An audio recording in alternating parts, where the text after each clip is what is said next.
എൻ്റെ പ്രിയപ്പെട്ടവർ, ഇന്ന് ഫെബ്രുവരി മാസം 12-ാം തീയതി ബുധനാഴ്ച. കർത്താവ് നിങ്ങൾ അനുഗ്രഹിക്കട്ടെ.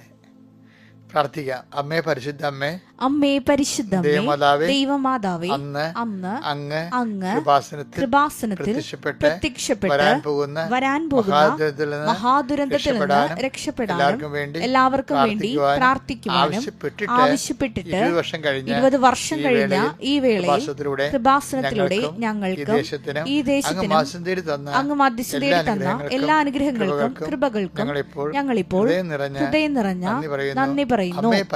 അമ്മേ പരിശുദ്ധമ്മേ, ജപമാല മാതാവേ, സകല കൃപാസനം പ്രാർത്ഥനകളോടും ചേർത്ത് ഞങ്ങളിപ്പോൾ പ്രാർത്ഥിക്കുന്ന ഈ കുടുംബത്തിന്റെ പ്രത്യേക നിയോഗം പറമക്കളെ.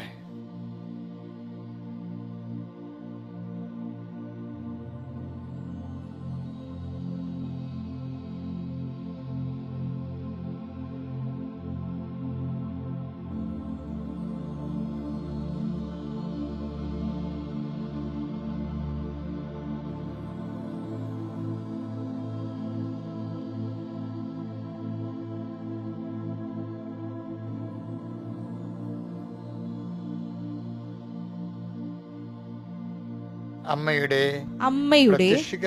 പ്രത്യക്ഷീകരണത്തിന്റെ ഈ ദ്വാദശക വേളയിൽ ഞങ്ങൾക്ക് സാധിച്ചു തരുവാൻ കനിയണമേ.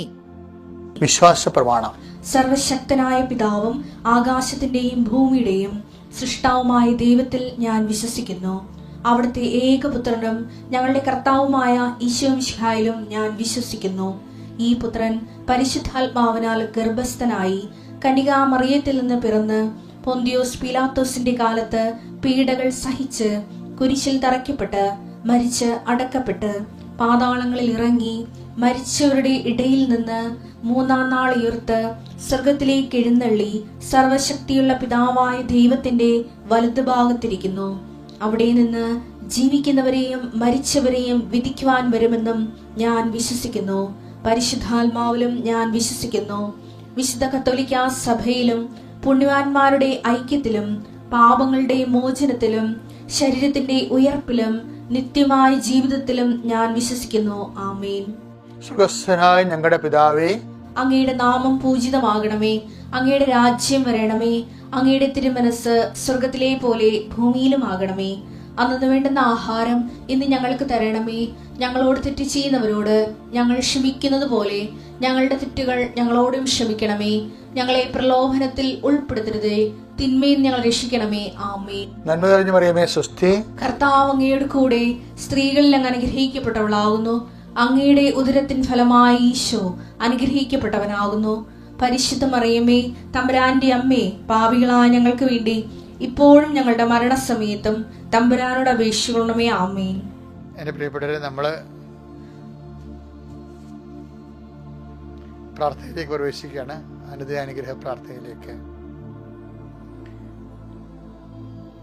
രാവിലെ പ്രാർത്ഥിക്കാൻ കഴിയുന്നത് തന്നെ പ്രാർത്ഥനയെ കേട്ട് ഉണരാനും കഴിയണതും പ്രാർത്ഥനയിൽ നമ്മുടെ ജീവിതം തുടങ്ങണതും ഒക്കെ വലിയൊരു അനുഗ്രഹമാണ്, പ്രൊട്ടക്ഷനാണ്, ശരിക്കും ഒരു സംരക്ഷണമാണ്. ഞാൻ നിങ്ങൾക്ക് വേണ്ടി പ്രാർത്ഥിക്കുകയാണ്. കർത്താവേ, ഈ മക്കളുടെ വലത്തും ഇടത്തും വീട്ടിലും വഴിയിലും ജലത്തിലും കരയിലും മുകളിലെ ഹൃദയത്തിലും കർത്താവിൻ്റെ സാന്നിധ്യവും സഹവാസവും സംരക്ഷണം ഉണ്ടാവട്ടെ. കർത്താവെ, മരണത്തിൻ്റെ ഇരുൾ വീണ താഴ്വരയിലൂടെയാണ് നിങ്ങൾ നടക്കുന്നതെങ്കിലും അങ്ങ് എൻ്റെ ഇടയനായതിനാൽ എനിക്ക് ഒരു കുറവും ഉണ്ടാകത്തില്ല, എനിക്ക് അപകടം ഉണ്ടാകത്തില്ല. കർത്താവേ, നിന്റെ നാമത്തിൽ വിശ്വസിക്കുന്നവരെ ഞാൻ എൻ്റെ ആടുകൾക്ക് മുമ്പേ നടക്കുന്ന അരുളി ചെയ്ത വചനം പാലിച്ചുകൊണ്ട് ഞങ്ങളുടെ മുന്നിൽ നീ ഉണ്ടെന്നുള്ള ബോധ്യം ഞങ്ങൾക്കുണ്ട്. കർത്താവേ, ഈ ബോധ്യത്തിൻ്റെ ശക്തിയാൽ അങ്ങയുടെ മക്കളെ അങ്ങ് ആശീർവദിക്കണമെന്ന് പ്രാർത്ഥിക്കുന്നു. കർത്താവ്, ശാന്തമായ ജലാശയത്തിലേക്കാണ് നിന്റെ ആടുകളെ മേയ്ക്കുന്നത്. ഇളകാത്ത, ഓളമില്ലാത്ത, കുടിക്കുമ്പോൾ മൂക്കിൽ പോലും വെള്ളം കയറാത്ത എന്തെല്ലാം കാര്യങ്ങളാണ് ദൈവമേ നീ ശ്രദ്ധിക്കണത്. ഞങ്ങളുടെ ഭക്ഷണ പാനീയങ്ങളിലും അനുദിന യാവനകളിലും പോലും കല്ല് കടിക്കരുത്, ചീത്തലും തുമ്മലും ഉണ്ടാവരുത്. അത് സ്വച്ഛവും സമാധാനമായി അനുദിന ജീവിത ആഹാര നടപടികൾ നടക്കണമെന്ന് ആഗ്രഹിച്ചുകൊണ്ട് എന്ത് അതിമനോഹരമായാണ് ദൈവമേ നിന്റെ സ്നേഹത്തെ സങ്കീർത്തനം വർണ്ണിക്കണത്.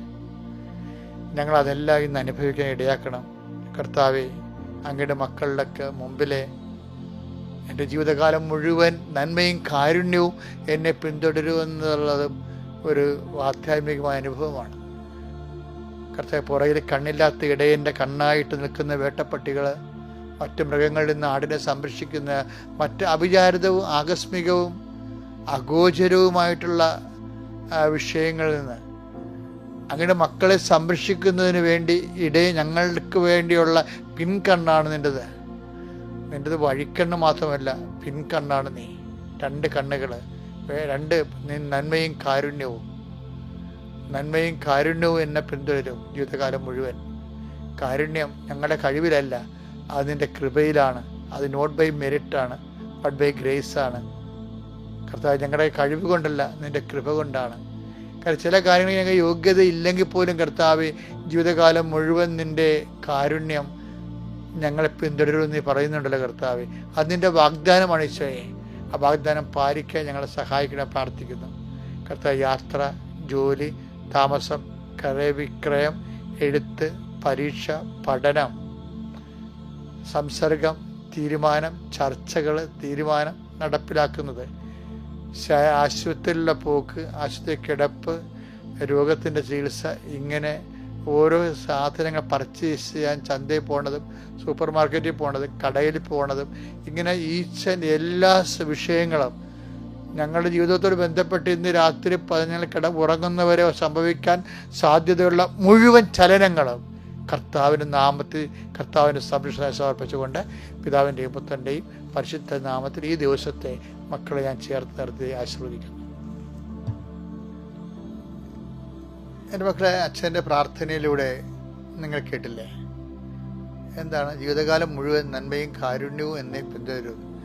23-ാം സങ്കീർത്തനം 6-ാം തിരുവചനം. 23-ാം സങ്കീർത്തനം 6-ാം തിരുവചനം. അവിടുത്തെ നന്മയും കരുണയും